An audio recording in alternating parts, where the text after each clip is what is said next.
Well, good afternoon, everyone. I think that we can safely say this has been a very fascinating day.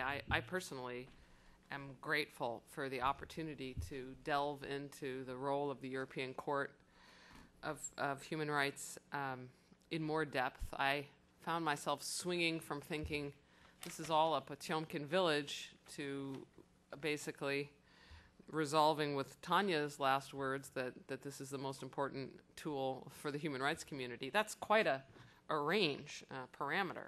So I guess I'll see where we end up at the end of this panel. But as you know, this panel is discussing the future role of the European Court and human rights, and really also at least 2/3 of the panel will be focusing on what the role is, if any, of the United States in this entire process. I mean, as you know, we've had, the United States has had a long-standing interest in the future of Russia's democratic development, such as it is, ranging back till before there was Russia. And so we are still struggling to figure out where the U.S. comes in here, particularly since we don't have our own international institutions that we subscribe to. But also fundamentally, we want to ask how the court can play a role in pushing Russia more towards European standards. So we're going to start out with the esteemed and very popular Karina Moskalenko, who I believe most of you... Popular among whom? Popular among defendants. I think you all know who Karina is. She is one of the most courageous human rights lawyers and one of the most courageous women in Russia, of whom we have a few represented at this conference.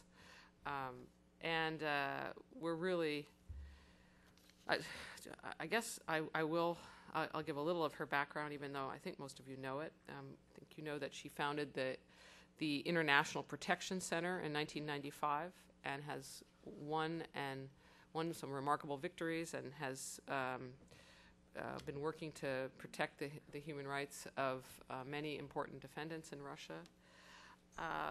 She is instrumental in this, in the role of seeking to use the European Convention as part of the rights of Russians, and we really look forward to hearing your views, Karina, as to how you think the court is going to look with Russia in the next decade, and where you think it should be and where you think it will be, and what role you're going to play in getting it there. So, Karina, if you start us off. If you recognize I'm an instrument, I would try to be a useful instrument for tonight, to not be too long, and doing a very short introduction. Remaining, first of all, that as some of my colleagues said today, the European Court is, and the practice and the case law and the activity of the European Court, it's all living instrument, living mechanism, and it means that litigators can be and have to be creative. And the International Protection Center tries all these 11 years, starting from 2001, maybe 10 years, create some of the precedents, develop some of the former precedents of the European Court for in Russian conditions, and to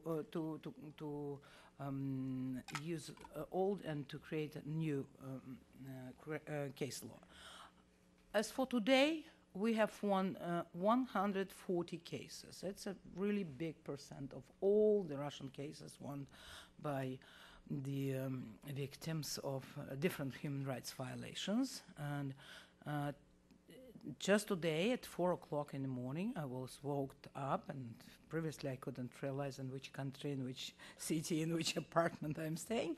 But as soon as I was informed that Sutyagin case one of the most important cases about fair trial abuse, violations. And Shakharov case, that is my first Chechen cases, from my Chechen cases, and it is just today decided, unfortunately, but fortunately, they found a gross violation of human rights.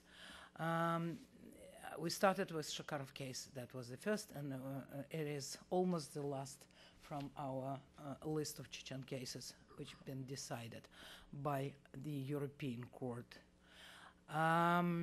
So with these two new victories, it is, I guess, 140 cases. But the number of cases is not very important because some of the repetitive cases not so difficult to win.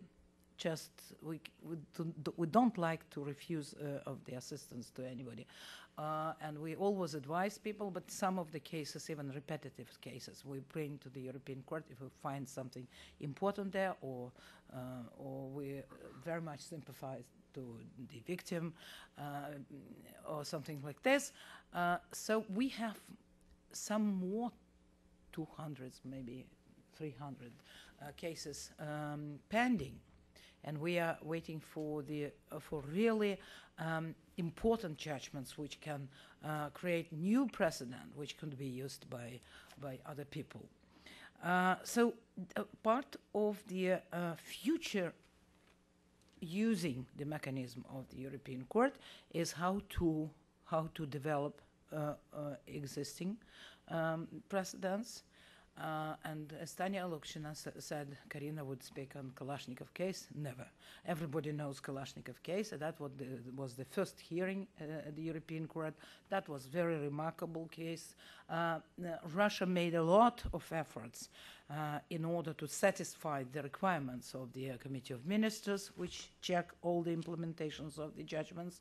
And still, we haven't comply with all the international obligations under the decision of this case at the European Court. So it means that it is plenty what to do with the conditions, prisoners' conditions, and not only prisoners' conditions, but pre-trial detention, which sometimes lasts 2, 3, 6, 7 years pre-trial detention for people who are innocent because they haven't been proven guilty. We started with non-implementation of judgments of the Russian courts, like Burdov is not our case. We have the same Gorokhov, Rusyaev, other Chechen or Chernobyl victims, Chernobyl invalids. And concerning this precedent, it is important. Extremely important. But what I found really scandal that and today Alexei told that it is 40% of Russian cases. It's not. It's just a small part of the Russian complaints. But being very sensitive to different cases of police abuses, illegal detention, and fair trial, the Russian authorities try to show that this is 40% of the cases. And these cases are not so symbolic. They are not so, all cases are important, but they are repetitive, they are quite clear. And what is the statistic? Somebody says there is a big lie, and statistic. This is really very lying statistic, because it is easy for the Secretariat of the European Court to decide or to write the judgment, to issue the judgment on this very simple, if not primitive case. And so they are doing them a lot and very fast. And then create these figures. Who create that? I don't know. But 40%, it is not from Russian complaints. Russian complaints are mostly about unfair trial, illegal arrest, torture, and these figures are quite misleading. So those who are today, look at the real statistic and you will see that this is not 40% of the 30,000 complaints. It is 40% of the decided cases because it is easier to decide. We have this statistic with Russian judges who are doing very simple cases and divide them even in some several cases just to demonstrate how many cases they did. But in reality, Russia is suffering mostly not of the civil cases and non-implementation of judgments. It is something much more dramatic if we think about many cases of torture and arrests and unfair trial. But these illegal arrests and unlawful detention, they could be present in different cases, and in future, in the nearest future, Russia has to do something with that, because there were 3 very important decisions of the Supreme Court of the Russian Federation explaining to all Russian judges that the European Court was very serious, and now the Supreme Court is very serious, to convince judges that they have to choose this measure of restraint, as we call it in our criminal procedural code, with very big accuracy and explanations and motivation, and not just on a non-discriminatory basis, like everybody has to wait for their judgments in prison, like very often it happens. Keeping in mind the necessity of the implementation of these judgments, Russia has to do something with the law. And even President Medvedev, thinking about the future and about the obligation of the Russian Federation to report to the Committee of Ministers of the Council of Europe, he proposed a very simple law. If it is non-violent charge, not crime, as many people say, non-violent economic crime. Crime is after the judgments. It's just as charge. The person shouldn't stay in prison. He or she shouldn't stay in prison if it is a violent charge of the violent case, but without real necessity to do that. Look at the Letellier versus France. Madame Letellier was charged in committing murder or participation in murder. But still, there was a way to keep her out of jail. And when the French authorities arrested her, the European Court found a violation of Article 5. It is a very serious issue, and this is a systemic problem, and somebody has to do something with this. But even the initiative of President Medvedev, as soon as this initiative came, this new law came into Khodorkovsky case, it was not implemented because it is Khodorkovsky. And it is not permissible to apply any law on him before somebody, I don't know even where, would request that or order that directly, or otherwise you are out of club. So, saying about the future implementation or development of the already created precedents, I would love to mention one very, very, very sad case.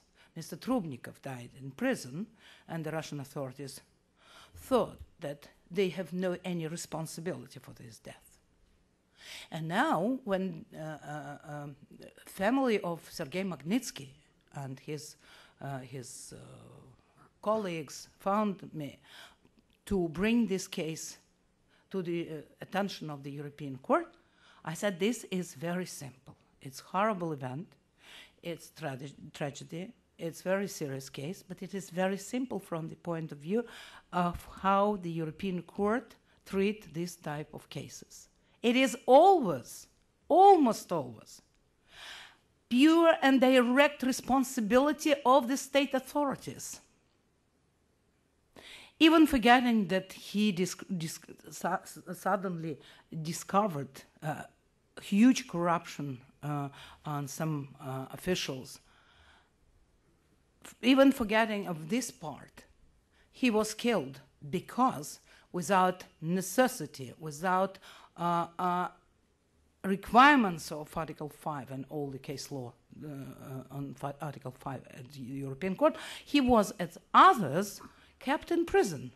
Moreover, they deliberately spoiled his situation with sending him from the camera to camera, from cell to cell, from prison to prison. I mean, it is, even without doing that, it is clear responsibility of the state, violation on right to life from the positive obligation on right to life. And this practice is it's really well-established case law of the European Court. And the Russian authorities know that. And it means that Trubnikov precedent, which is not very popular in Russia, nobody disseminated the information about that. They stopped this information. By the way, we have already applied this precedent for many groups of cases, like deaths in prisons, like Chechen cases where people were apprehended, disappeared, and then killed, or even their bodies were not found, and the Russian Federation says, we never killed them, and you haven't proved violation on right to life. But the European Court took absolutely different position, so it is very, very easy to use this case law. And all killings on political reasons which come to our International Protection Center, starting from Anna Politkovskaya's murder case, even not from her murder, starting much earlier. All the journalists eventually, no one been killing been properly investigated. Maybe one case is, and now we probably would have the final judgment on that. But generally, these issues never discovered by the government. And again, positive obligation on right to life. If you haven't prevent somebody's killing, if you haven't investigated properly, it's still violation on right to life, because with this impunity you give the possibility for others to kill. You give the possibility for those criminals to disappear. And by the way, what Anna was from Anna Politkovskaya received the main threat from the group of officers who tortured Chechen population, and they were not arrested, only one of them, and he threatened her, but all the perpetrators eventually avoid the responsibility, and they are free. They are free today. And they were free in the day when Anna was killed, and they are free today. And the Procuratura General even do not do anything in the direction of the investigation of this version, together with other versions, I would say. So, in all anti-terrorist attack, where we have so many losses, Nordost case, Beslan case, again, our lawyers of our center represent people before the European Court with, again, a very clear legal approach, legal position. This is violation on right to life. And even in Nordost case, I have received the decision on the admissibility now, not final judgment, but the European Court found even violations, not only a positive obligation on right to life, but also negative obligation that the state is somehow relevant to the killing of death of these people. So, for what I'm saying, today everybody is speaking on developing new practice, new approaches, and the implementation of the cases. It's of course like this. But we are going to continue develop the practice before the European Court, develop all precedents, and create new. So litigation is still very important. And the European Court, if you see how they immediately react on the new issue, on the new legal position, a new legal approach, they communicate case faster, they are producing the judgment faster. New precedents are going faster, like than in Khodorkovsky case, which been first time filed in 2004, and today is 2011, more than 7 years, and this case has been given priority, and still we have no judgment. So some cases really depend on the environment around the case. But when we say creating new precedents, it means that we have some of the examples of new cases for which the European Court have no very well established practice. And these cases are of utmost importance. It is a coming decision on election case. You probably remember some big scandals around the elections on 2003. By the way, the same Khodorkovsky been arrested before these elections in order to not give him an opportunity to influence and to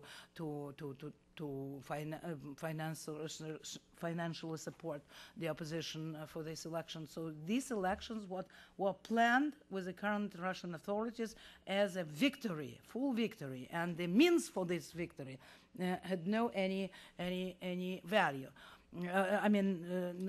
No value for how to do that. And suddenly the European Court, after several years, communicated this case, and we are trying to prove that the conditions in which parties had their competition were absolutely, clearly unfair. And the elections cannot be recognized as fair elections. What does it mean? The Russian authorities suddenly started to think how to implement this judgment if it would be in favor of our applicants. And our applicants are so different, starting from Communist Party, Yabloko, and several individuals. They are going to prove at the European Court that that was not fair elections. And what then? What could be the way of implementation of this judgment to quash the result of the elections?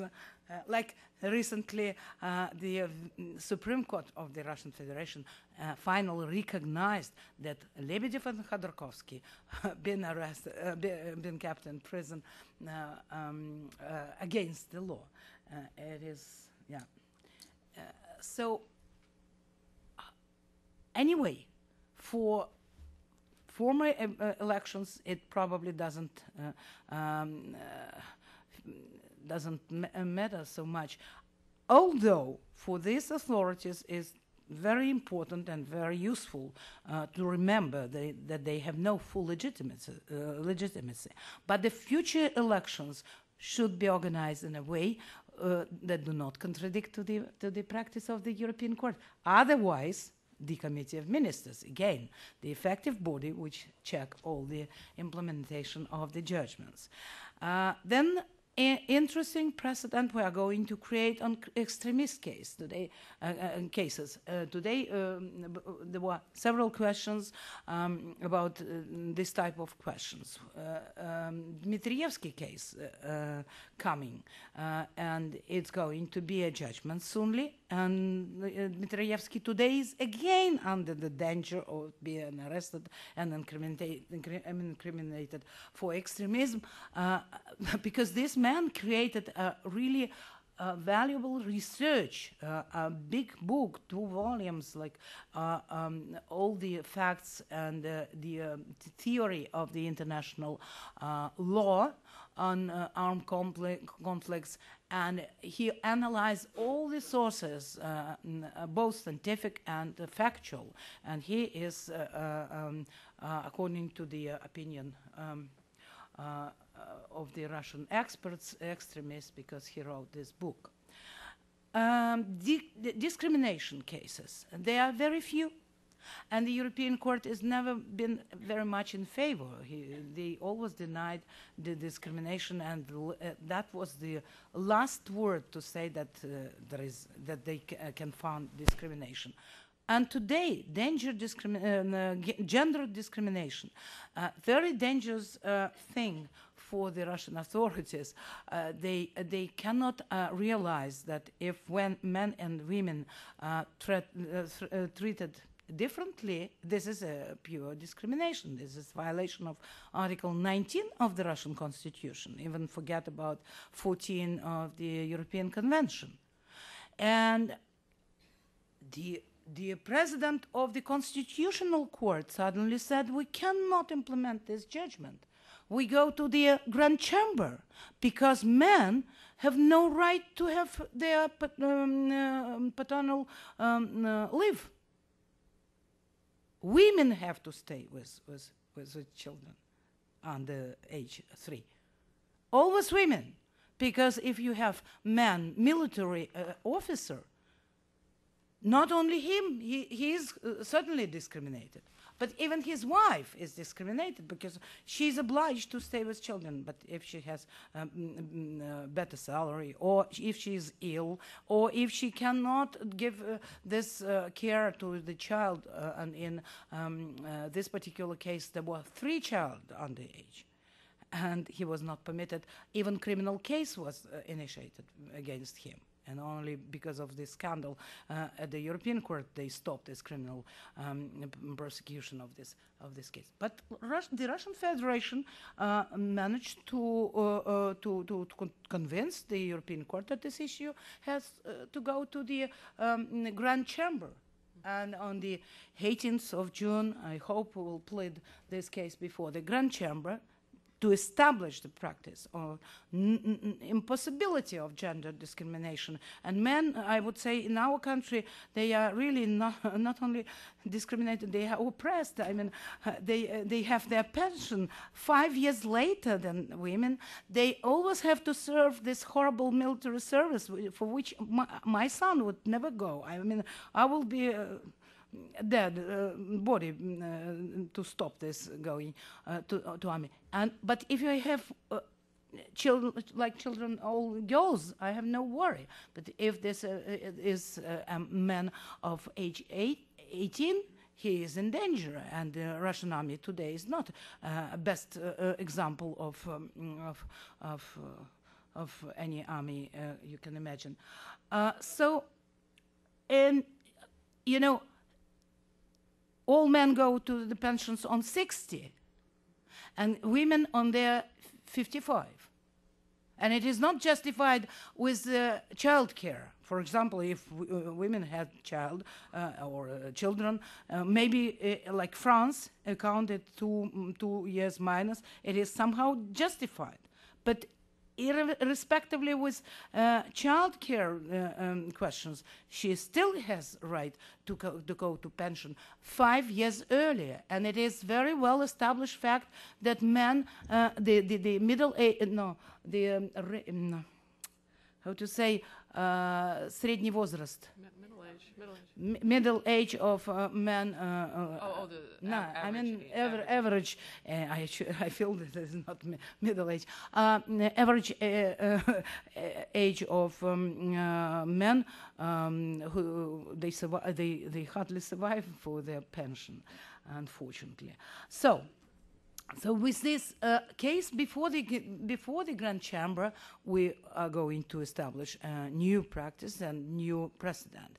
With Grand Chamber, we have established this precedent in Sakhnovsky case. The Russian Federation is very, very worried about so many cases before the European Court. All the non-implementation of judges, this horrible 40%, which is not true, already expired. Already expired. What would be the next? Then next you have to recognize that much more than 60% are about horrible abuses of violent abuses against your population. And they want to reduce the number of the cases, and they are treating their applicants in order that they would withdraw their complaints. And it was established in Ryabov versus Russia some 3-4 years ago, when we lawyers of Ryabov were treated in such a way that the European Court recommunicated the case and decided that the person has no free access to the court and he is not protected if their lawyers were not protected. But today, in 2011, in Ryabov 2 versus Russia, they are doing the same things. So what is the future of this practice?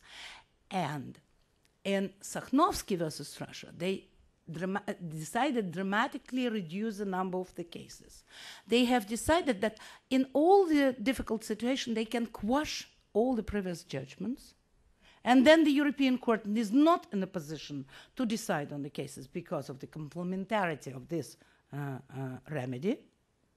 And so in any and every Russian case, they can quash the judgment and to say now he is not or she has no anymore victim status, and that's all.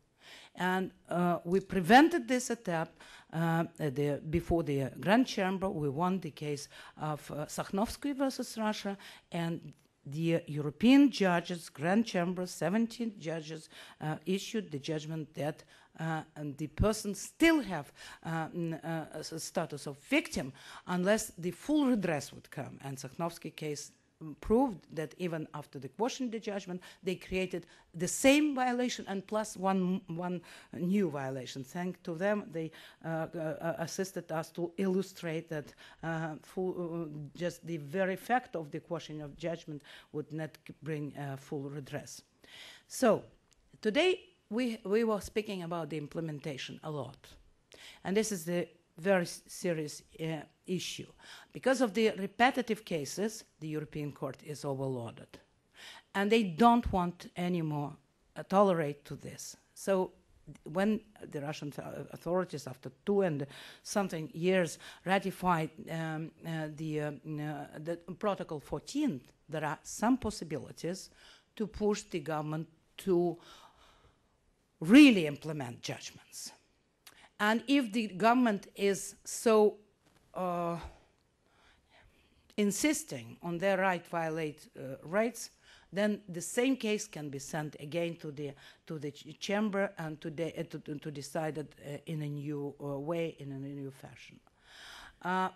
Protocol 14 is not the future of the European Court, because it cannot solve all the problem, and all this horrible backlog would not be solved even with using Protocol 14. That's why several people were included in the steering committee, and I'm a part of the steering committee, to find a way to dramatically reduce number of the cases, but not with hindering the free access to the European Court, as sometimes governments of some countries want to achieve, but with better implementation of judgments. It means that there are some proposals on the steering committee to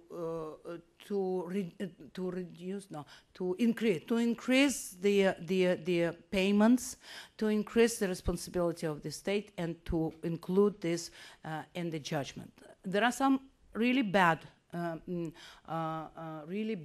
proposals to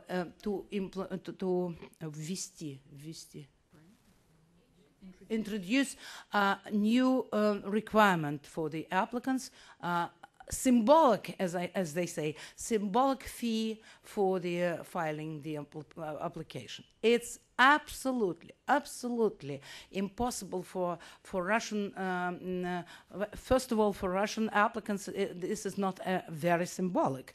But as 85 of our clients are prisoners, they cannot not only find this money, but the logistic things would kill all the complaints.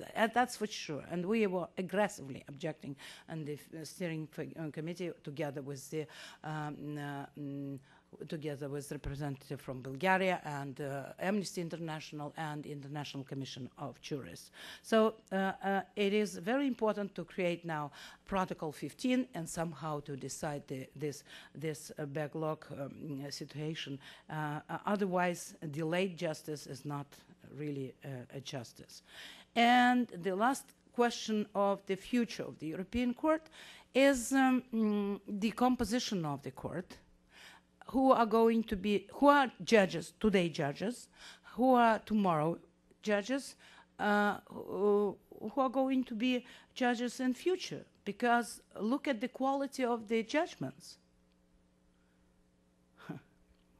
Well, if you compare with Golder versus the United Kingdom and today's texts, it's something. And sometimes judges rely only on their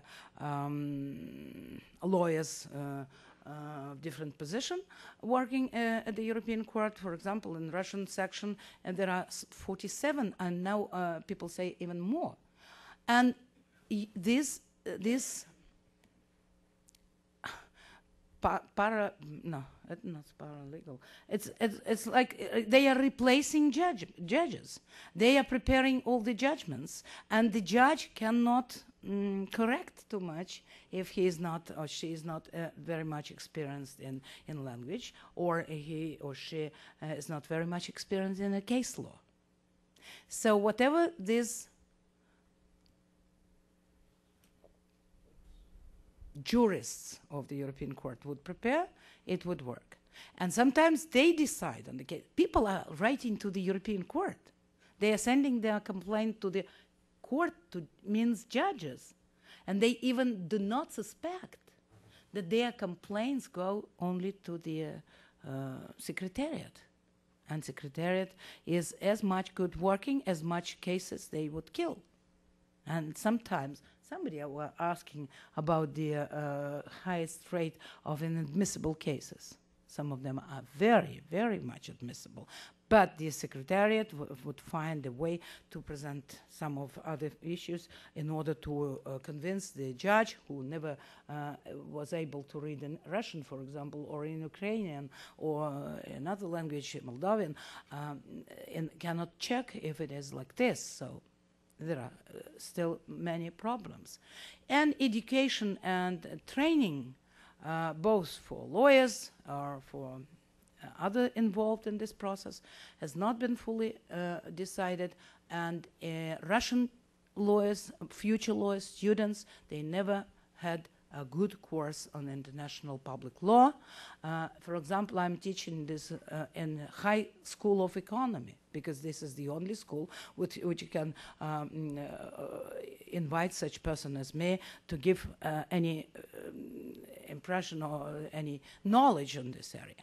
With this, we also have to do something. But for future, I would say, the European Court is still the last resort. It is like this. And it is not for its replacement Russian judiciary, but it is for giving good coordinates, good legal approaches which Russian judges have to follow. If the Russian judiciary is going to resist to that, then no sense, of course. But still, people want the European Court work for the Russian Federation, and it would be very difficult for the Russian authorities to withdraw our participation in the European Council of Europe and simultaneously from the European Court. Thank you. Thanks, Karina. Paul, maybe you can, I'll introduce you, but maybe you can help shed some light on what we can do to support Karina as a country in all the hard work that she's doing, and we sense the frustration and the passion and the dedication in her work. Paul Saunders is Executive Director of the Center for the National Interest. That is, I'm told by Paul, a pragmatic but perhaps leaning center-right organization. He is directing the U.S. Russian relations program in addition to directing the entire center, and he works on a number of other issues. Paul was a senior advisor to the Undersecretary of State for Global Affairs under the second President Bush, 2003 to 2005, and he has an awful, tremendous amount of experience, and it was written extensively for many different newspapers and national media, and we're very interested in his views on U.S.-Russian relations as it relates to this topic today. Well, thank you very much. Let me perhaps start with a disclaimer that I am not at all an expert on the court and not a lawyer or anything like that either. So let me try to make some, I think, fairly broad points, really in two areas. First, some of the underlying dynamics that I see in terms of the court and its role. And secondly, some of the dilemmas that the United States may end up facing, some specific dilemmas and some more general ones. First of all, the central goal of American policy, and actually for that matter Western policy toward Russia for the 20 years since Russia has been an independent country, has been to integrate Russia into Western institutions. And there was an idea, and still is an idea, that if we are able to integrate Russia into Western institutions, that this will gradually over time help to bring about some of the changes inside Russia that we've been talking about, and also some changes in Russian foreign policy in other areas. So from this point of view, I see the European Court on Human Rights as an institution like NATO or the World Trade Organization, or any of the other broad range of institutions. I can just speak up if that's easier. Any of the other broad range of institutions that we're trying to draw Russia into. The fundamental challenge, though, in dealing with Russia is that many Russians... Sure. The fundamental problem in dealing with Russia and bringing Russia into Western and for that matter global institutions is that many Russians have a sense that their country as a great power should be not just a rule taker but a rule setter, or at least have a role in defining some of the rules. And I think this is one of the underlying tensions, in looking at a lot of institutions, actually, that involve Russia or where there are efforts to involve Russia.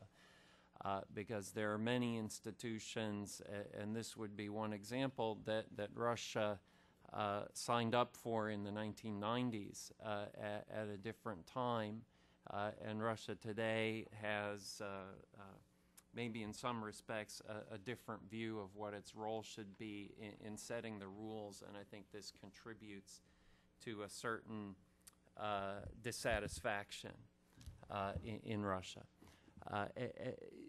And we see it across the board. I mean, if you look at the issue of the new European security architecture, for example, I think it's the same kind of issue in terms of reflecting Russia's dissatisfaction with what it sees as a set of rules that it was forced to accept at a time when it had no other choice, and now maybe it has more choices. So I think this creates a bit of tension in looking at the court, and I'm not as familiar with the statistics as many others in terms of the cases, but it's my impression in looking at the cases that when decisions are rendered, they are very often decisions against Russia. And I think this contributes to a sense that the court is somehow directed against Russia and part of a broader set of, again, of institutions that are directed against Russia. So there's a tendency really to see these kinds of, when problems like the cases in the court arise, there's a tendency to view those as not as reflective of problems in Russia, but as reflective of problems that other people have with Russia. And they're trying to use various different approaches to enforce their preferences on Russia. And it's a particular challenge in the area of human rights and democracy, and one that I think is not likely to go away because the United States and European countries, as concerned as they are about democracy and human rights on a global basis, don't apply their standards universally. And this is the constant challenge of our foreign policy, and I don't see it going away anytime soon. We have partners like Pakistan or Saudi Arabia, or trading partners like China.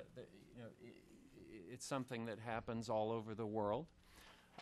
And as a result of these competing interests that the United States and European governments have, they don't apply their principles universally. And everyone recognizes that they don't apply their principles universally. So, but when you take that fact and you combine it with this existing predisposition in Russia, I think it feeds this sense that it is, from that perspective, kind of a hypocritical exercise, basically intended to humiliate Russia, to weaken Russia, etc. So these are some of the underlying dynamics that I see, kind of at a broad level. Moving into some of the specific dilemmas. I see a couple of particular ones coming up potentially fairly soon. And I also see a couple of broader, longer-term dilemmas. One of the more immediate ones is the Khodorkovsky matter. Which obviously is being pursued in a broad range of different venues. This is one of them. And it's, as we've just heard, not easy to get the Russian government to implement judgments against it, even when they're relatively modest in the grand scheme of things. If we were to see a judgment in the European Court on Human Rights, or for that matter under the Energy Charter Treaty, there's a separate case or group of cases, I think, going there by Khodorkovsky. And if we see a judgment in one of those venues that's into tens of billions of dollars, which certainly some people believe is theoretically possible. And, not being a lawyer myself, again, I don't want to express any judgment on the merits of the case because I'm not competent to. But certainly some people think that a very substantial judgment could be possible. That would, I think, raise some very serious questions about how you would implement it. I think it would, as a practical matter, be extremely unlikely that it would be implemented. Then the question is what to do about that. There is an option, and this is why it's a dilemma. There's an option of really pressing Russia extremely hard to do something that it's very unlikely to do, which theoretically could result in Russia withdrawing from the convention. I mean, I can imagine that as one possible outcome. I don't know legally how one would do it, but as a non-lawyer, I guess I would take the view that it almost doesn't matter, because I think politics normally trumps the law in situations like that. So that's one choice, and I'm not saying that Russia would do that, but I'm saying that that is a possibility that one would have to contemplate if one decided to go down that road. And then the other option, of course, is not pressing. But if you don't press, then what impact does that have on the credibility and the future of the court and of other institutions like it? So a very serious challenge, and something I think that people who focus on these issues more than I do, hopefully, are focused on in a very serious way. The issue of Russia's WTO membership and the Jackson-Vanik amendment, I think, is another dilemma that could also come up, and it's obviously not directly related to the court, but the broader question of human rights in Russia and Russia's internal conduct. And I see there really a very similar set of choices and problems, because on one hand, certainly Russia is very interested in getting into the WTO. By every indication, it's one of the things about the reset and the current policy that Russia is most interested in and most hopes to get. So from that point of view, many see it as perhaps a unique opportunity to exercise leverage. But at the same time, how do you exercise that leverage in an effective way? Recognizing that it is also in our interest, for the same reason that Russia is, we want Russia to be in the European Court on Human Rights. It's also in our interest, actually, to bring Russia into the WTO and to subject Russia to its rules and procedures, even if they will be initially, and perhaps more than initially, very difficult to implement. So another real challenge that could be coming up quite soon, and I have to say potentially particularly problematic for the administration if it's not done soon, and if we find that Mr. Putin actually does want to run again, which I think no one knows at this point. But if the White House has to think about taking anything to the Congress during Putin's presidential campaign, that could be an interesting challenge for the Legislative Affairs Office at the White House. So those are a couple of kind of more immediate challenges. And I think over the longer term, there is this great dilemma of, what can the United States and the West do in their policy to try to improve standards of democracy and human rights in Russia. And this is, of course, the great debate that we've had in our foreign policy for 20 years, and one that I don't think is going to go away anytime soon. I think if there is one thing that the European Court on Human Rights really highlights, which I think is useful to think about in approaching this problem, it is the distinction between human rights and democracy. In the case of human rights, there is a fairly well-established body of law. We have this court.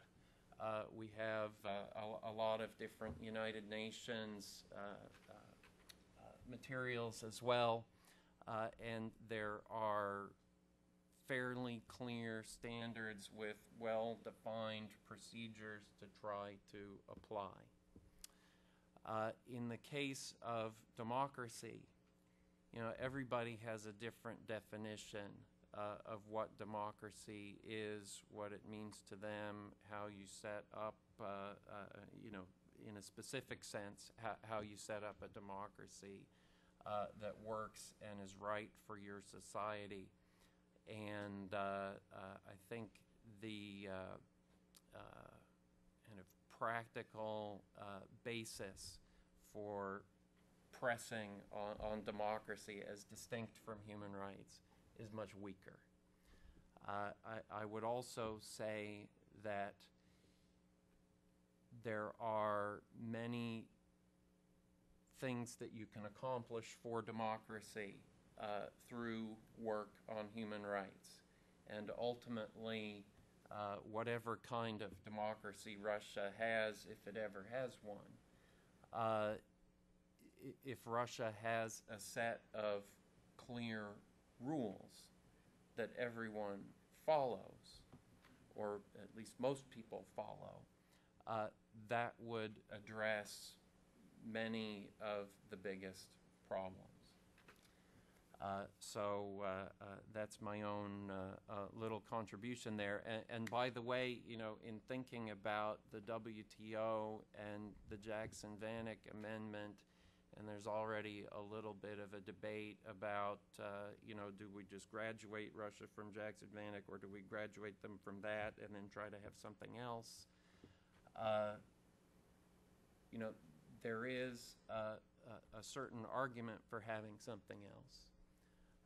If you start thinking about what kind of something else could you have that you could, in the American political system, develop support for, that would serve broad American and Western goals, I would think seriously about legislation or an approach that was focused, rather than necessarily focusing on narrowly on human rights, I would focus on the issue of corruption and or the issue of the judiciary, where I think that one may be able to find allies in other parts of the political system, such as the American business community, who really want Russia to be in the WTO,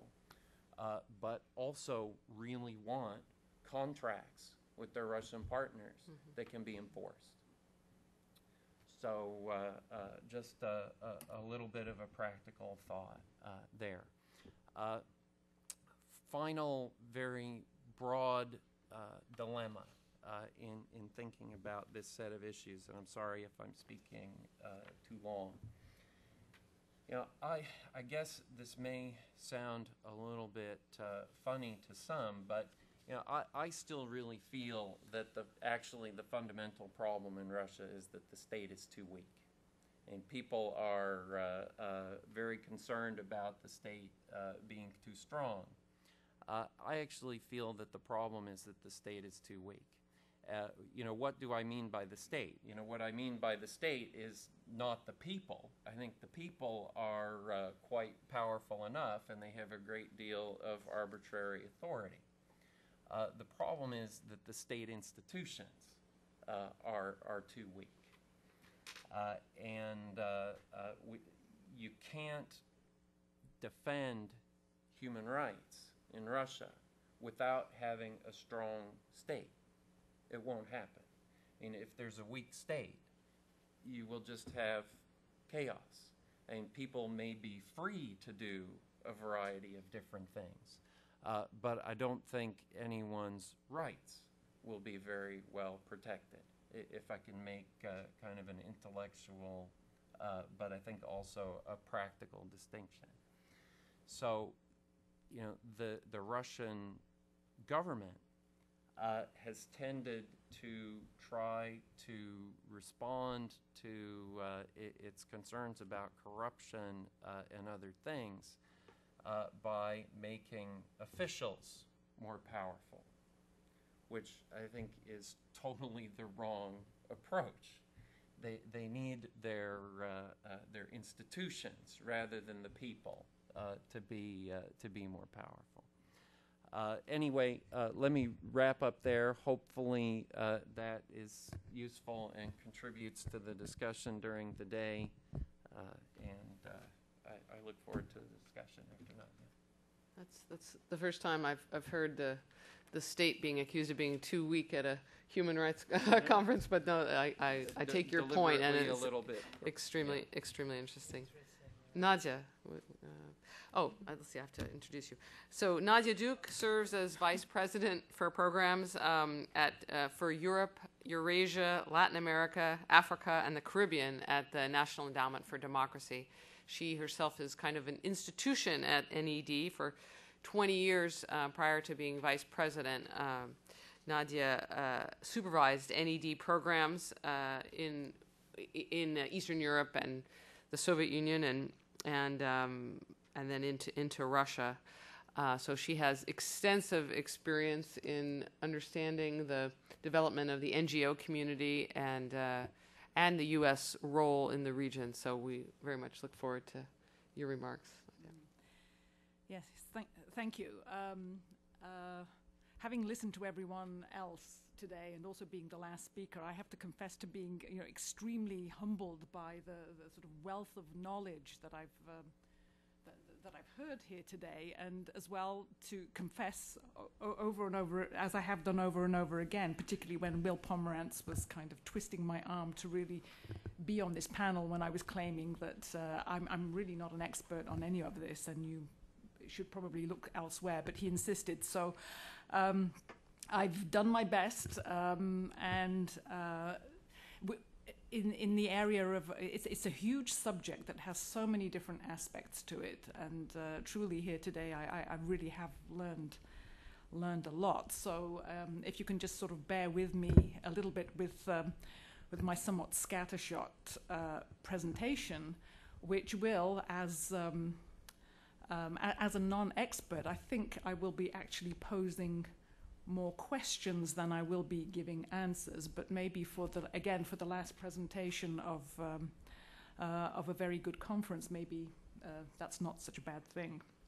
So yes, it took me quite a while to work out what I was going to say today at today's session. When looking at the European Court and the development of rule of law in Russia,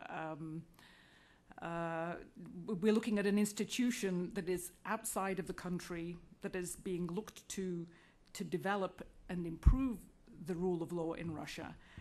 And yet we know that its operations are only brought to bear when all the channels and avenues of jurisprudence inside the country have been exhausted. So what does this have to do with the United States?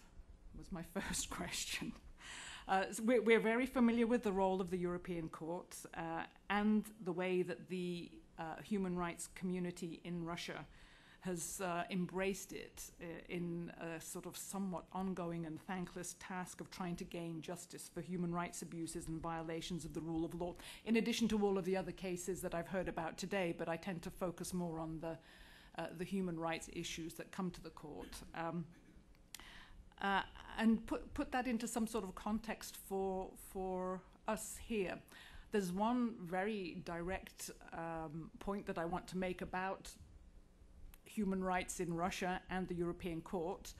Working at the NED, we've actually sponsored programs very directly that work on preparing cases, bringing people, doing investigations that end up in the European Court. The beneficiaries of NED funding have actually, it's like reading a list of the who is who in the human rights community in Russia. We've, over the last 20 years, I think we've supported over like 600 programs that have dealt with human rights in Russia. And working on human rights, as I think Tanya pointed out a little earlier today, it actually costs money to prepare cases, to bring them to trial, and some of the funding for that has actually come from the NED. We're by no means the only institution that helps to fund human rights groups in Russia. I know that USAID has had substantial programs in the past. There are also private sector institutions, Human Rights Watch, that I'm not sure whether it directly funds, but does follow and track human rights in Russia, and a myriad of other institutions at one time or another who have worked on human rights in Russia. So I was actually quite interested to hear Paul saying, well, democracy and human rights are two different things. Well, yes, they are. However, without human rights, observance of human rights, you can't have democracy. So here, maybe I'm sort of expressing a little bit of frustration of my own for, over the last 20 years. Yes, we have supported a lot of human rights programs in Russia, and we would actually like to move on to doing some other things. It's not that we don't do other things in Russia, but the vast majority of that portfolio in Russia is actually labeled human rights. In other countries, just to give you a sort of sense of the sort of span of what else democracy consists of, there's freedom of information, there's civic education, there's voter education, there's anything from promoting reconciliation between groups after conflicts, there's support of women's groups, youth groups. So there's a whole myriad of programs out there, but in Russia, a lot of our work is still very much focused on the sort of very sort of baseline promoting human rights. So that actually brings me to my first set of questions. Should we, and the we here is the sort of broad United States we. Should we continue to support human rights activists in Russia with actually no end in sight? Or is it in our interest to make the European Court work better, maybe? Or should we be trying to improve the rule of law in Russia overall? In looking at some of those questions, I actually pulled out some facts about the European Court that I found interesting. I know that other people here have brought these up, but I thought I'd just mention them again just to focus my own set of remarks. Out of 112,000 cases under review by the court, approximately 30,000 cases are dealing with Russia, and that's more than a quarter. I found, again, that's kind of a startling figure. And of the approximately half of the judgments delivered by the court concern only 4 countries. The top offender, actually, out of those 47 member states is actually Turkey, I noted. But the second is Russia, and then third, Romania, and fourth, Ukraine. So that's approximately half of the judgments delivered by the court. So the next question, and what has been the effect of all of this legislating? And here I actually am pulling out some of the conclusions that were reached by Human Rights Watch. So if this sounds a little bit like what Tanya said earlier on, then it's probably because I'm taking this material from their reports. But bear with me, I do think that this is worth repeating. It seems that Russia has actually just done the easy part of fulfilling their obligations in the European Court. It's paid the financial compensation to the victims as required by the court, but it has not meaningfully implemented the core of the judgments. It has not taken sufficient steps to ensure effective investigations or hold perpetrators accountable, or prevent similar violations from reoccurring by making policy changes. And then again, I skipped down to key areas that the Committee of Ministers of the Council, which is also a body that's been mentioned here today, key recommendations that they had for general measures that Russia should address. And again, this is actually echoing something that Tanya said, so I suspect that actually she was the author of these lines in the first place. But the general measures that Russia should address that were being recommended is to improve the legal and regulatory framework of governing the security forces, raising awareness and providing training for members of the security forces, improving domestic remedies in the case of abuse, and improving Russia's cooperation with the European Court. And again, all of this, as the Human Rights Watch report notes, is actually provoking some growing hostility, as they say, on the part of Russian officials towards the scrutiny of Russia's human rights record and frequent manipulation of the country's geopolitical importance to Europe to discourage European leaders from engaging on human rights, which I think is an important point. So, more questions. So how long can this go on? And also, what does the United States have in its legislative arsenal that compares with the European Court? And here,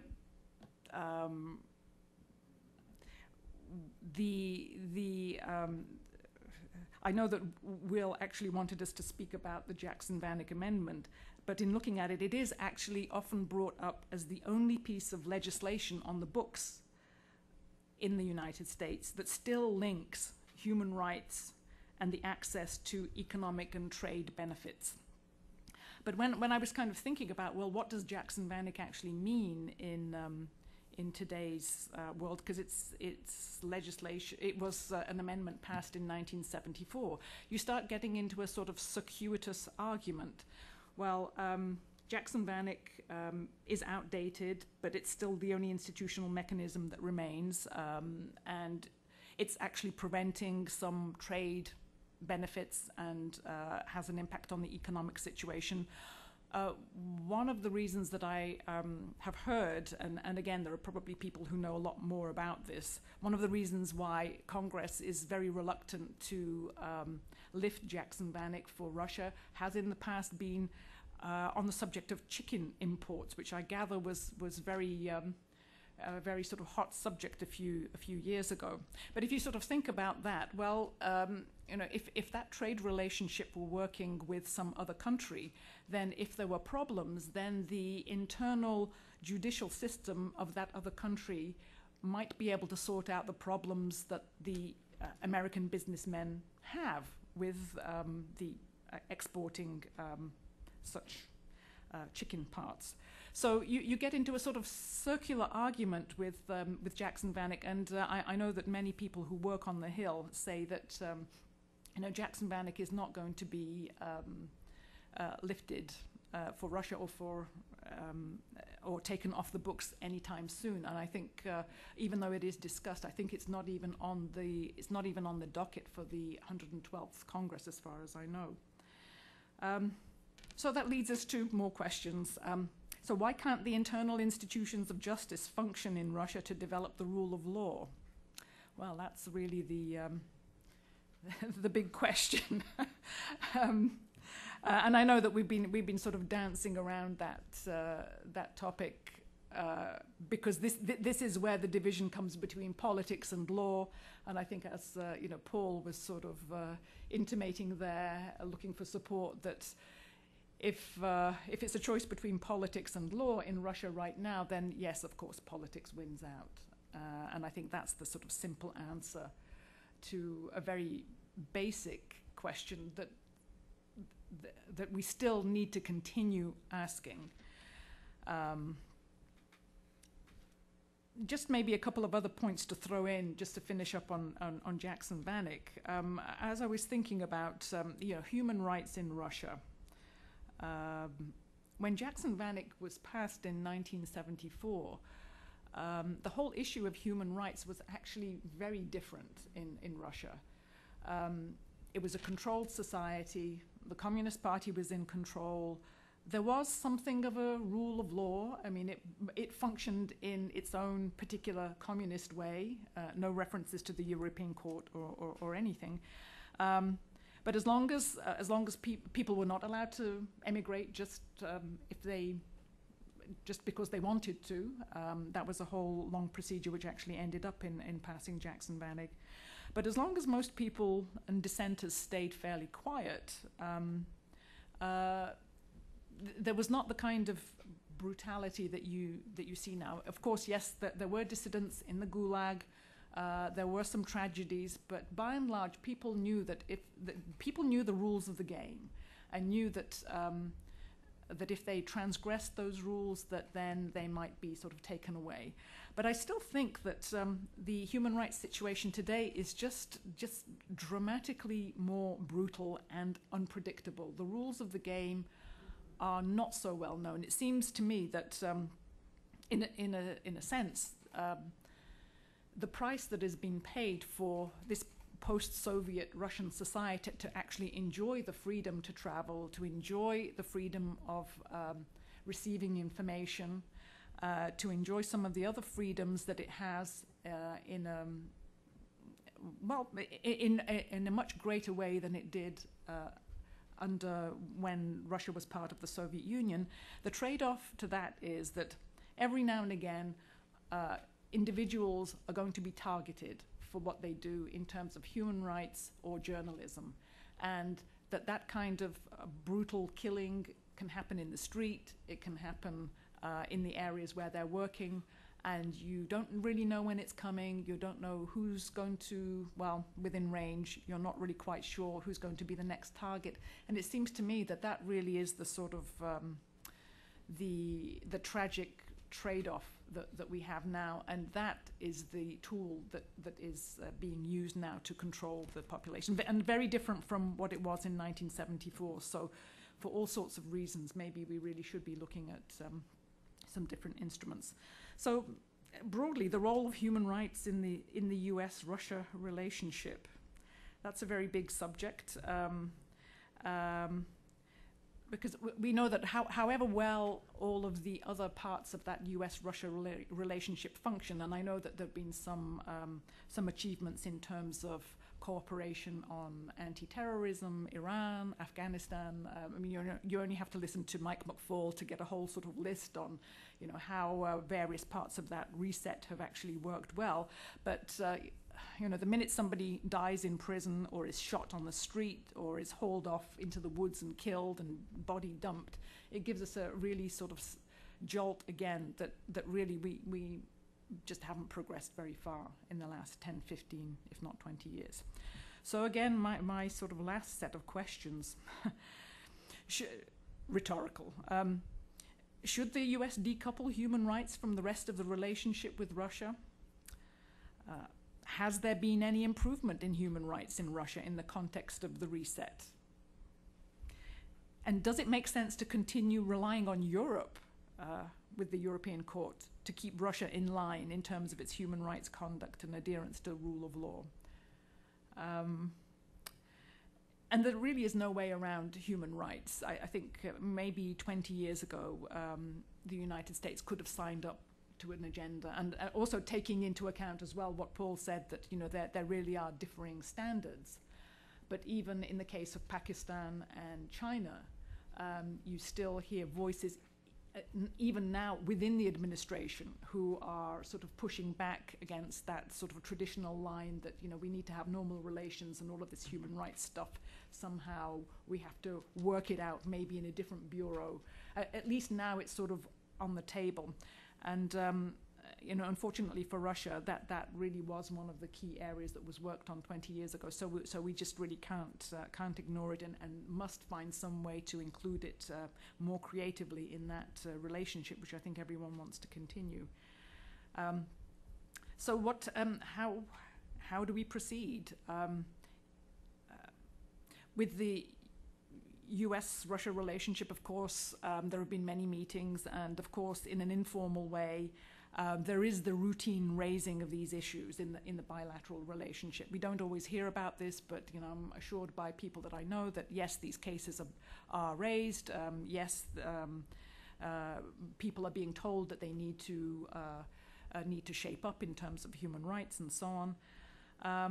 But In terms of an institutional framework for this, other than Jackson Vanik, which I think everyone agrees is sort of outdated, but I think there's no consensus on what do we replace it with. Maybe a couple of suggestions here. When China joined WTO in 2001, the US legislation that granted China permanent normal trade relations also created the Congressional Executive Commission on China, which is tasked with monitoring human rights and rule of law.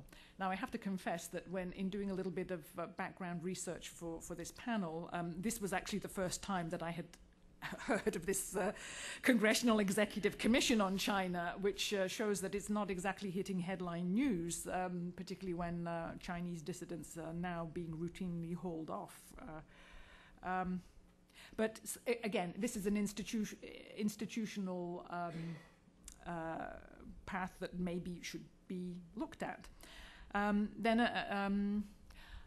on another type of method, I seem to remember that when, and again, there may be people here who remember better than I do, and I kind of put this together very quickly yesterday, and just with people in my office remembering, we hadn't actually looked it up, when Uzbekistan signed the agreement of strategic partnership with the United States, there was actually a process of certification that needed to be conducted by the State Department.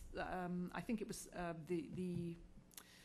the department DRL that actually had to certify that Uzbekistan was living up to certain standards before the relationship could move forward.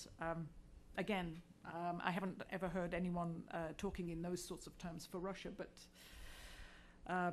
still. And then the final one that so again, is the case has been mentioned a couple of times here, but the actual method, maybe someone mentioned it this morning when I wasn't here, but there is the Magnitsky list, or actually rather the list compiled by Senator Kardin of the 60 Russian officials involved in the tax fraud against Hermitage and the torture and death of Sergei Magnitsky, who will be prevented from entering the United States. This again has actually been welcomed by many people that I know that work on human rights in Russia, which is sort of a circuitous way of getting at the people who are sort of creating the corruption, and which then has fueled the very sort of tragic death of Magnitsky, but also the people who are controlling that sort of all of the political levers that we know actually in the end will determine whether rule of law succeeds in Russia.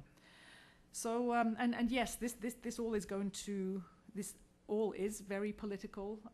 I know that Karina likes to keep it all based on facts and on law, but in the end, we're really looking at politics.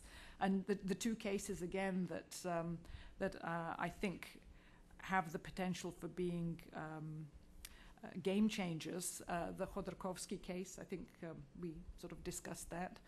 And also the newly emerging one, the 2003 elections, which struck me yesterday when Karina was explaining about this, that actually that 2003 election, if you can prove that somehow questions the legitimacy of both the process and the parliament that was elected at the time, that starts sort of the string unraveling for all of the subsequent elections, and also the structure of government that we have in Russia today, which I think could potentially be a big issue.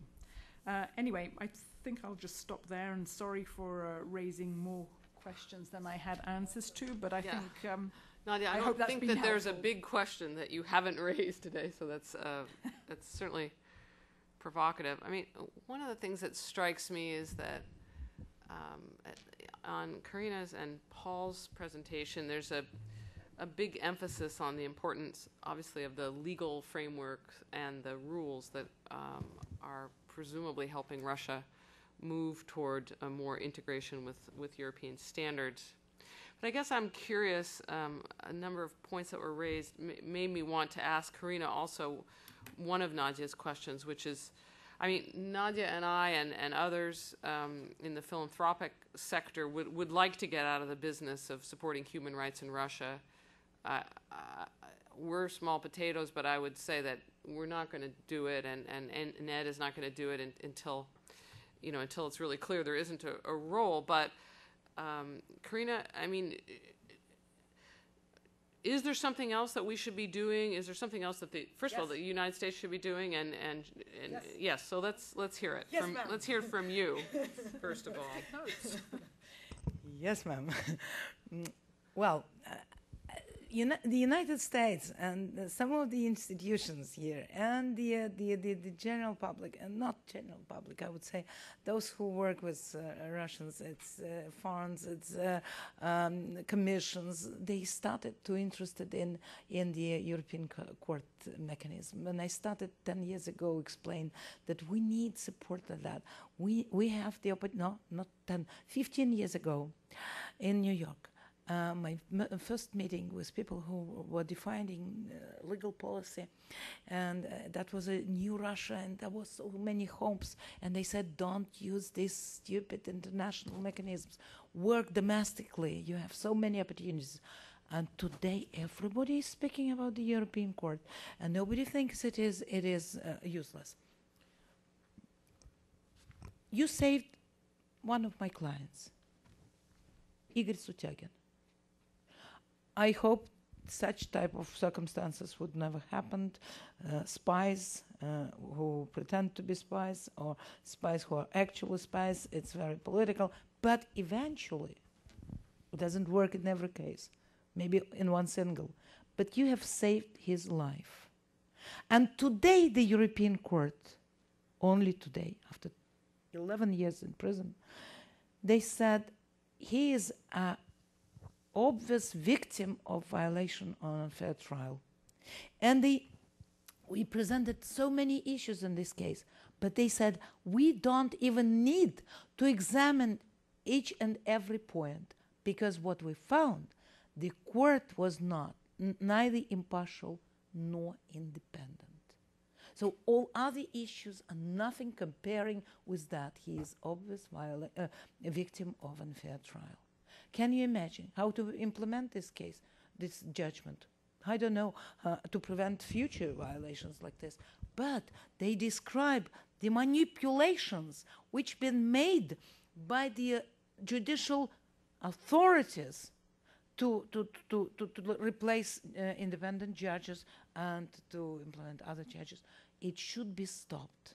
You cannot take seriously the country which is cheating their citizens with the court, which is not court at all. The United States, other Western countries have to react on that. I mean, Igor Sutyagin is free already. Thanks to you. Thanks to this country. Thanks to circumstances which saved his life, I'm sure. But Valentin Danilov is still in prison. In his age, something has to be done. Jackson Vanik has to be, I mean, it is anachronism, as we say now, but it is very important instrument. It shouldn't be just stopped. It probably has to be transformed in something new. And, sorry, any kind of list of perpetrators, which should be treated wherever in the world properly, how they deserve to be treated. It's important. It's important idea. The difference from Khodorkovsky case and Sergei Magnitsky case, that Mikhail Khodorkovsky, Platon Lebedev, and others, they still can be saved. They can survive. Sergei cannot already. So for those who are still alive, I would say, dramatically, we have to think how to save their lives, because they are so vulnerable. They have no anyhow opposed to this arbitrariness. Anyway, thank you for... At the risk of tooting Senator Jackson's horn, and I'm sorry, I happen to also have written a master's thesis on the Jackson-Vanik Amendment, so it's not just about where I work. But, I think that part of the power of Jackson-Vanik Amendment, which is clearly irrelevant today for Russia, stemmed at the time because Jackson and other senators, but he was obviously the most prominent of them, spoke out every speech about what was going on in the Soviet Union. Yeah. And for whatever, political reasons in the U.S.-Soviet relationship and a commitment to human rights, he spoke out about the repression in the Soviet Union all the time. And I think that, yes, the piece of legislation is groundbreaking, but what we are missing today, and that's why, you're hoping for another piece of legislation. I don't think it can be transformed. I haven't been aware that there are other pieces of legislation being discussed, but I think that what we've been missing is a clear leader in the U.S.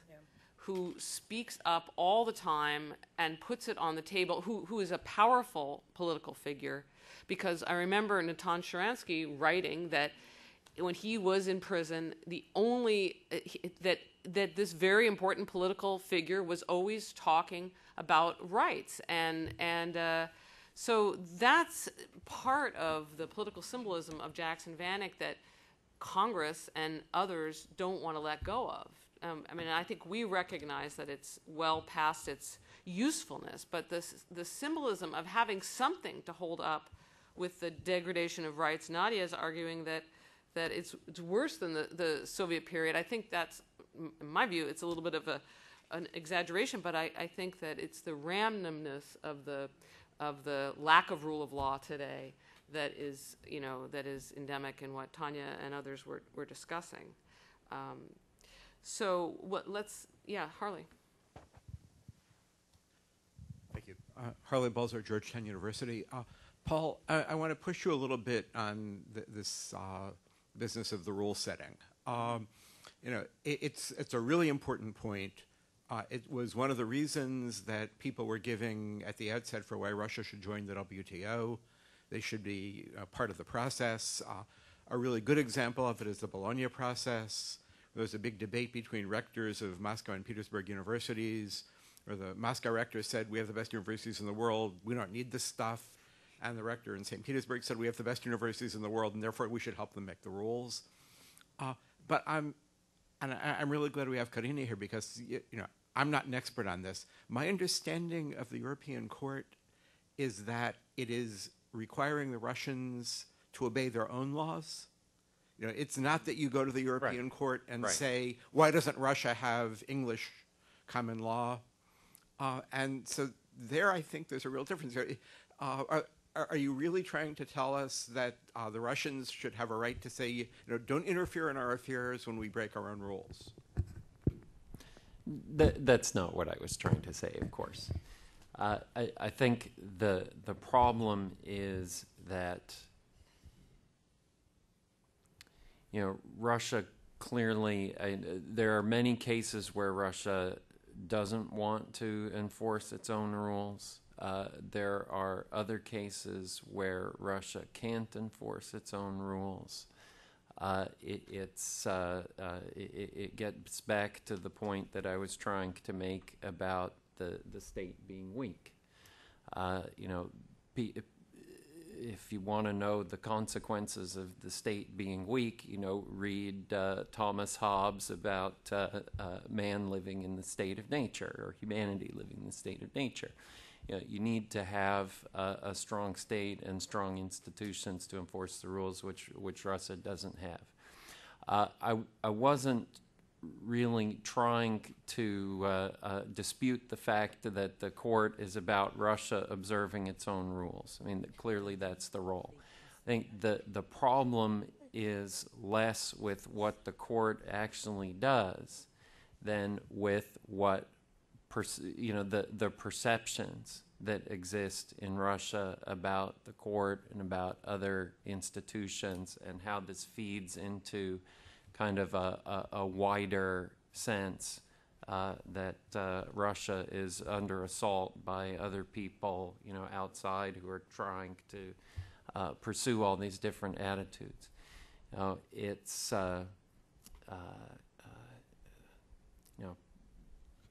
Paul, we heard earlier, I don't know if you're talking about elite attitudes, but Yeah. Tanya was, because Tanya was speaking earlier about how the public image was. Right. Sorry. positive. No, I'm talking that's about fine. I just right. wanted to clarify. Exactly. Yeah. For clarity, I'm talking about elite attitudes, and in this instance, I think it's the elite that The resentment at the state. right, and it's the elite that is, for well understood reasons, making most of the decisions in the society, the way that it's currently set up. So that's really the point that I was trying to make. If I could have 2 minutes maybe to respond a little bit. Your comment about having a kind of a powerful voice, I think is, on one hand, very important, and I completely agree. But at the same time, I think that there is a really fundamental challenge there, which is that, at the time that Senator Jackson was doing that, the Soviet Union was the principal strategic threat facing the United States and the #1 issue on America's foreign policy agenda.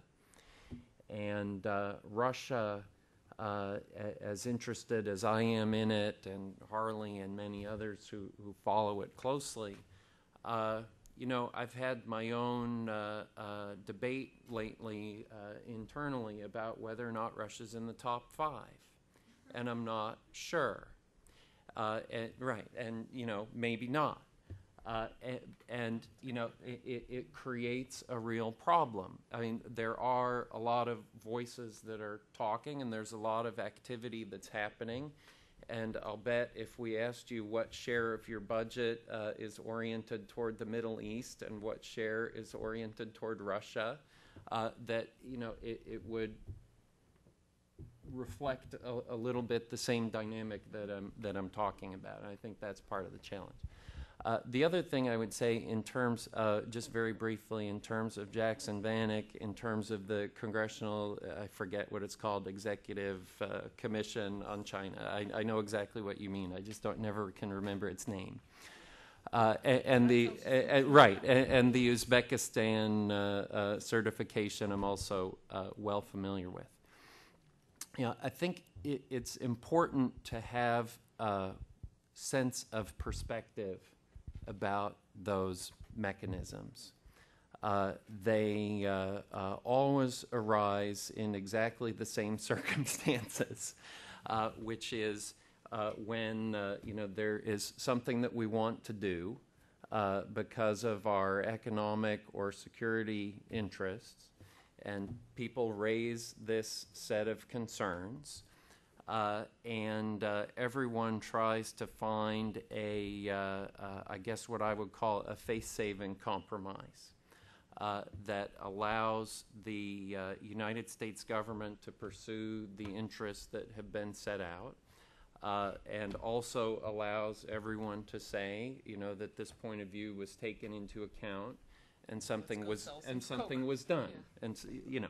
And that's what happens. And every year, Uzbekistan gets certified. And the Commission on China, they have hearings, and they bring people up, and they testify, and they publish reports, and, all of that happens. And I'm sure in the case of Russia, if a similar solution is found, that something will be created.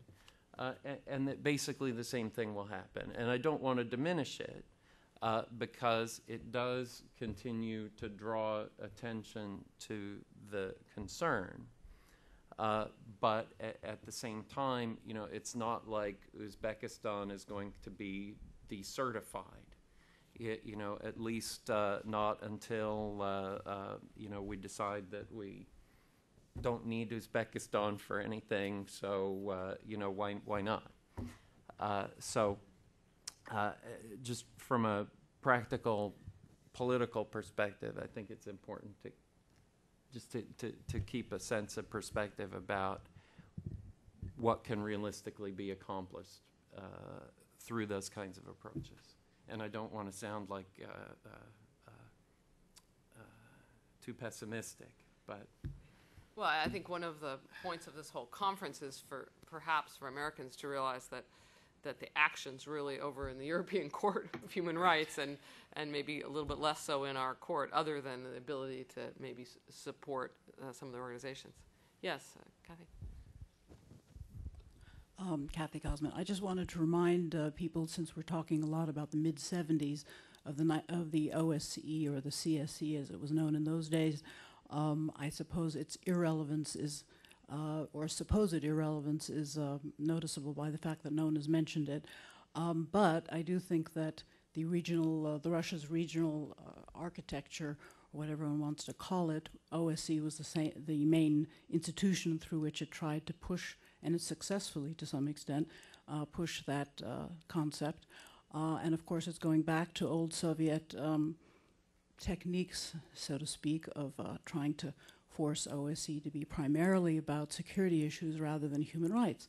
But of course, the dissidents of old mainly, tried to bring up, and successfully did bring up, Soviet human rights problems within by appealing to the wider audience created by the OSCE and pointing out obvious contradictions. And that organization still exists and still does a lot of relevant activities, not necessarily, and it's a good complement, I would say, or supplement to those of the European Court.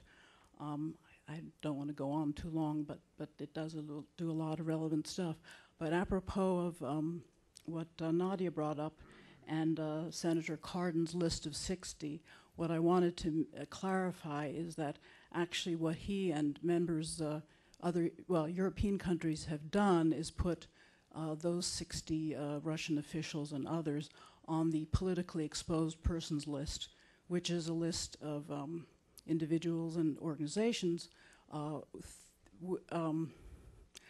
think, it means that banks have to check that list because people or organizations that are on that list are suspected of corruption on a massive scale and or human rights violations, which leads me to my final point, which is that the organization where I work, the Commission on International Religious Freedom, has proposed that Kadyrov be put on that list, politically exposed persons, and furthermore that the US and other countries should have visa sanctions and on a governmental level also freeze the bank assets of Kadyrov.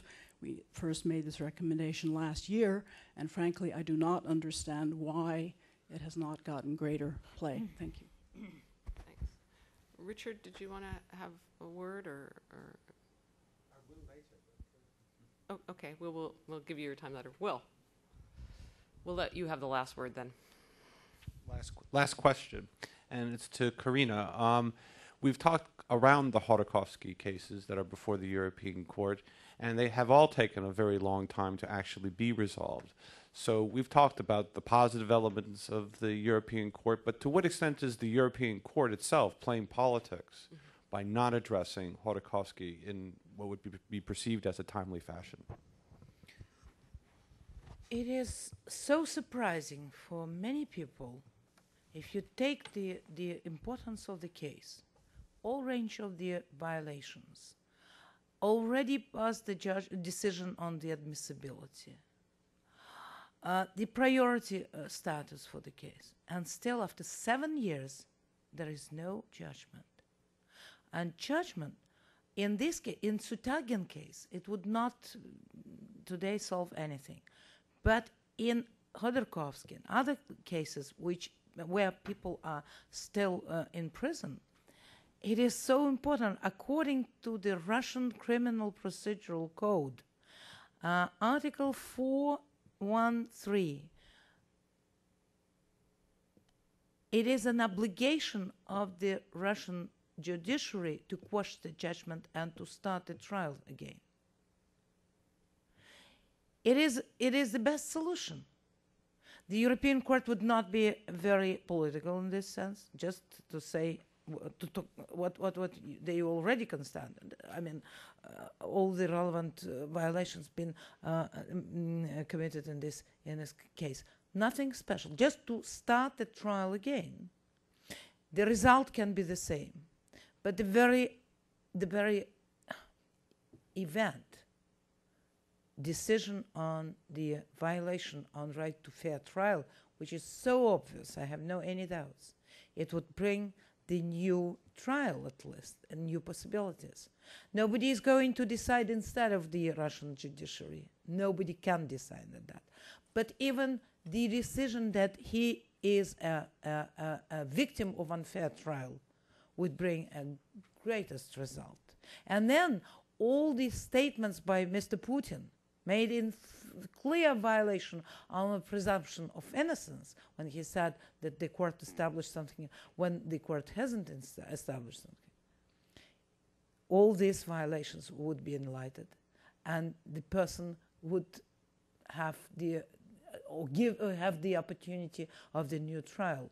It is not a solution yet, but it would be a very important issue, especially if they would not find only violation on Article 6, fair trial requirements, but Article 7, which is also clear in this case. And 7 says that people are incriminated of non-criminal activity.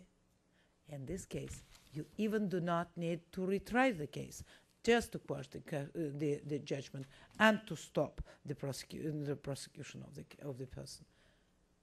Of course, it is important for some of our politically motivated cases, and they are unfortunately not only Khodorkovsky case. It would be very important. Why the European Court is so slow doing that, I don't know. Look at Sutyagin case. 8 years for saying that we would not examine all these small issues because there is a huge violation, which means lack of impartiality and lack of independence of the court. For this, it is enough, I don't know, 1 month, 1 hour for an examination, and 8 years, and person was near to die. He was like this, and when I visited him in Arkhangelsk Oblast. What is this, if not a political? But I still, if we have something else, if we have Russian judiciary, I would never apply to the European Court. Why? For what? I don't need it. But it doesn't work. And the only hope, the last resort, as we several times said today, is still the European Court. And this doesn't mean that with every case we go there, but the potential possibility for people to apply this mechanism, it is really very important. For somebody we saved just with the complaint, but and I know what the European Court people want. They want that Russia would understand all the signals, admissibility decision, which says a lot, questions of the European Court, react on that. And in many cases, the Russian authorities reacted properly, but not in this case, because it is a case of pure persecution of person. These authorities want him to stay forever in jail or do not live even. But it is not the 30s already. It's next century. And they cannot, I would be, honest, kill him. But indirectly they can. That's why I'm always calling to save these people, to save them. Simply save them. Well, this has obviously been an extremely emotional and important discussion on the European Court. We're really grateful to our panelists, raised excellent points and made excellent points. Nadia Duke, Paul Saunders, Karina Moskalenko. And thank you very much to our panelists. And I'll give Will the last word today. I just want to again thank all of our participants today for what has been just a great conference. I'd like to thank all our speakers today. I'd like to especially give a special thanks to Paul and to Nadia, because I think it's true that not only did I twist their arm, but I gave them the most unclear assignment of everyone who was coming to talk here. And I think they just performed magnificently in bringing a difficult conversation to focus in the United States. So I'm very grateful for all their help. And again, thanks to Laura and to John and to the Jackson Foundation for all their assistance today. And I think we'll bring our proceedings to a close. Thanks very much.